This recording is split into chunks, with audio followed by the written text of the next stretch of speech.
Assalamualaikum warahmatullahi wabarakatuh. Semoga semuanya sehat selalu, dan kami dari kelompok 1 akan menjelaskan tentang protista. Yang udah kenal semoga lebih kenal, yang belum kenal ayo kita lebih kenalin lagi nih. Apa sih tentang protista, teman-teman? Disimak baik-baik, oke? Kelompok 1 yang berjumlah 22 orang. Wah, banyak sekali ya. Ada Ananda, Anggita, Anissa, Balkis, Dewi, Diana, Ditya, Hasanuddin, Hijri, Ika, Ike, Intan, Isni, Laila, Latifah, Livi, Lukman, Metri, Fida, Zaidan, dan Nandini. Pada suatu masa, Allah SWT menciptakan makhluk yang luar biasa nih teman-teman, dimana makhluk ini bukan disebut ataupun dikenal sebagai tumbuhan, hewan, atau jamur. Lalu apa ya makhluk ini? Nah, makhluk ini disebut dengan protista. Pengertian ilmiah protista ini adalah mikroorganisme eukarita yang bukan hewan, tumbuhan, ataupun jamur. Wah, apa nih ya protista ini? Mereka pernah dikelompokkan ke dalam satu kerajaan bernama Protista. Jadi protista ini adalah suatu kingdom atau kerajaan. Nah, tetapi sekarang tidak dipertahankan lagi.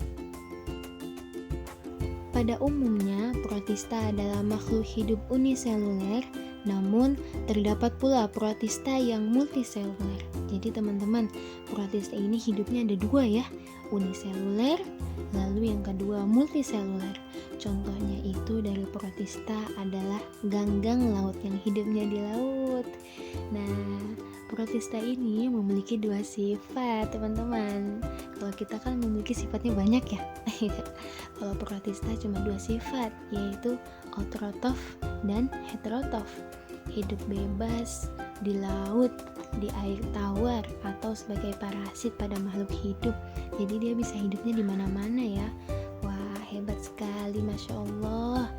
Tapi dia ditakdirkan menjadi parasit apabila hidupnya di darat karena mengganggu kehidupan tumbuhan dan juga hewan, dan bisa jadi protista ini hidupnya berparasit pada manusia. Ciri-ciri protista. Yang pertama yaitu sel eukariotik, memiliki membran inti. Yang kedua, pada umumnya uniseluler. Ada juga yang hidup berkoloni dan multiseluler. Yang ketiga, ada autotrof dan ada yang heterotrof. Yang autotrof ini memiliki klorofil sehingga dapat berfotosintesis. Sedangkan yang heterotrof dengan cara menyerap molekul organis atau memakan organisme lain. Yang keempat, yaitu ada yang hidup bebas dan ada yang bersimbiosis dengan organisme lain. Pengenalan macam dari protista. Nah, protista itu terbagi menjadi 3 bagian. Yang pertama ada protista mirip jamur, yang kedua ada protista mirip tumbuhan, dan yang ketiga ada protista mirip hewan. Protista mirip jamur. Jamur Mysomicota. Jamur lendir tidak berserat, bersifat heterotrof fagosit, memiliki fase makan berbentuk amoeboid seperti amoeba yang disebut plasmodium, memiliki pigmen kuning atau orange, berinti banyak. Jamur Acrasiomycota. Jamur lendir bersekat. Acrasiomycota merupakan organisme haploid, individu utuh yang dipisahkan oleh membran. Reproduksi dengan cara aseksual dengan membentuk tubuh buah dan cara seksual dengan singgami sel amoeboid. Jamur Omicota. Organisme ini terdiri atas hifa, filamen atau benang halus yang membentuk bagian vegetatif jamur.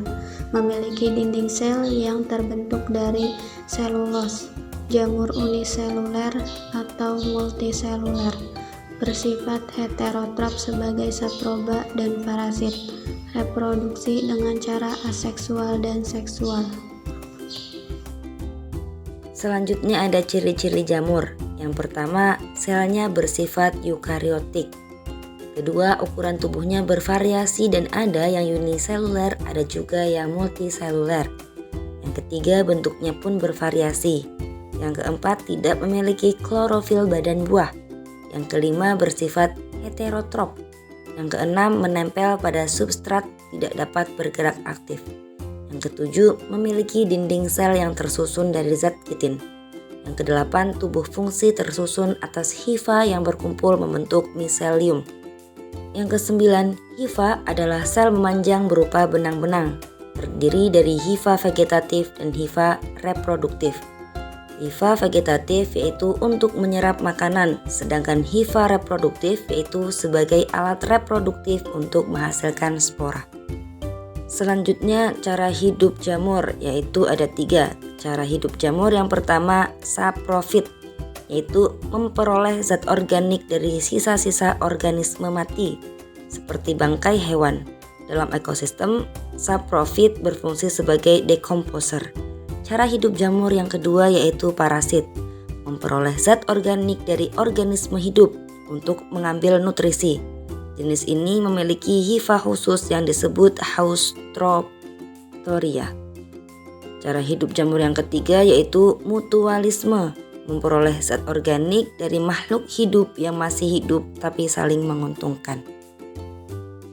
Protista mirip tumbuhan. Protista mirip tumbuhan uniseluler sering disebut juga sebagai fitoplankton. Sedangkan protista mirip tumbuhan multiseluler sering disebut alga. Protista fotosintetik ini tersebar secara luas di lautan dan danau-danau. Walaupun sebagian termasuk organisme mikroskopik, organisme ini memiliki peran yang sangat penting. Fitoplankton di lautan menyumbangkan sekitar 70% dari semua aktivitas fotosintetis yang ada di muka bumi ini, yaitu menyerap karbon dioksida, mengisi atmosfer dengan oksigen, dan menyokong siklus kehidupan dalam kehidupan air. Macam-macam protista mirip tumbuhan. Yang pertama yaitu Basilaryophyta atau diatom. Diatom termasuk alga uniseluler dan merupakan penyusun fitoplankton baik di perairan tawar maupun di laut. Yang kedua yaitu Chrysophyta. Pigmen, xanthophyll, klorofil A, klorofil B, fukosatin, uniseluler dan multiseluler, hidup soliter dan berkoloni. Contohnya yaitu Fouqueria. Yang ketiga yaitu Euglenophyta. Contohnya Euglenephritis, uniseluler, memiliki bintik mata merah, flagel dan klorofil, bersifat fotoautotrof. Yang keempat yaitu Chlorophyta. Ada yang uniseluler, ada yang multiseluler, ada yang hidup soliter, ada yang hidup berkoloni. Pigmen dominannya klorofil A dan klorofil B. Yang kelima yaitu Pyrophyta atau Dinoflagellata. Gagang uniseluler yang membuat air laut tampak bercahaya pada malam hari karena sel-selnya mengandung fosfor. Memiliki flagel dan pigmen berupa klorofil A dan C, vicobilin, dinosatin, dan xanthophyll. Yang keenam yaitu Rhodophyta. Gagang berwarna merah karena pigmen dominan vicobilin dan vicoritin, umumnya multiseluler berbentuk benang atau lembaran, reproduksi aseksual dan seksual. Yang ketujuh yaitu Phacophyta. Pigmen dominan fukosantin berwarna coklat, gagang multiseluler berbentuk benang atau talus. Protista mirip hewan atau protozoa. Protista mirip hewan diklasifikasikan menjadi 4 macam, yaitu Rhizopoda, Flagellata, Ciliata, dan Sporozoa. Yang pertama ada Rhizopoda. Rhizopoda termasuk protista mirip hewan.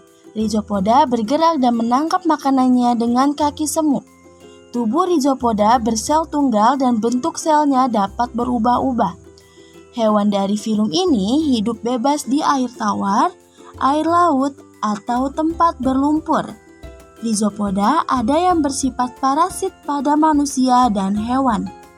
Macam-macam Rhizopoda, yang pertama ada Foraminifera, yang kedua Amoeba, yang ketiga Arcella, dan yang keempat Radiolaria. Jenis protozoa yang kedua yaitu Flagellata.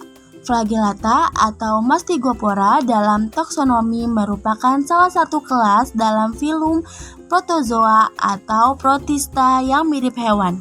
Tetapi dalam taksonomi modern menjadi superkelas yang dibagi dua kelas, yaitu Phytomastigoporea dan Zoomastigoporea. Beberapa jenis Flagellata bersifat parasit dan merugikan. Contohnya genus Trypanosoma dan genus Trichomonas. Ciri-ciri Flagellata yaitu alat geraknya berupa bulu cambuk atau flagel, bersel satu, ada yang hidup bebas, ada yang hidup parasit pada tubuh manusia atau hewan, reproduksi secara aseksual dengan pembelahan binar. Selanjutnya, protozoa yang ketiga yaitu Ciliata.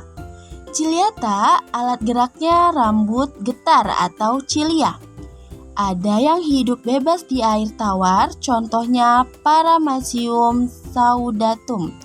Ada yang hidup sebagai parasit pada manusia, contohnya Balantidium poli atau yang penyebab penyakit diare. Reproduksi secara aseksual dan seksual. Secara aseksual dengan pembelahan binar, secara seksual dengan konjugasi. Nah, terakhir sporozoa, yaitu tidak memiliki alat gerak, hidup sebagai parasit pada manusia karena menjadi penyebab penyakit malaria. Contohnya Plasmodium sp. Produksi secara aseksual dan seksual. Produksi aseksual dengan membelah biner. Reproduksi seksual dengan peleburan gamet. Reproduksi aseksual dengan peleburan gamet jantan dan betina. Akhirnya kita bisa bertambah ilmunya tentang protista. Yang sudah tahu jadi makin luas pemahamannya, dan yang belum tahu jadi ikutan luas pemahamannya.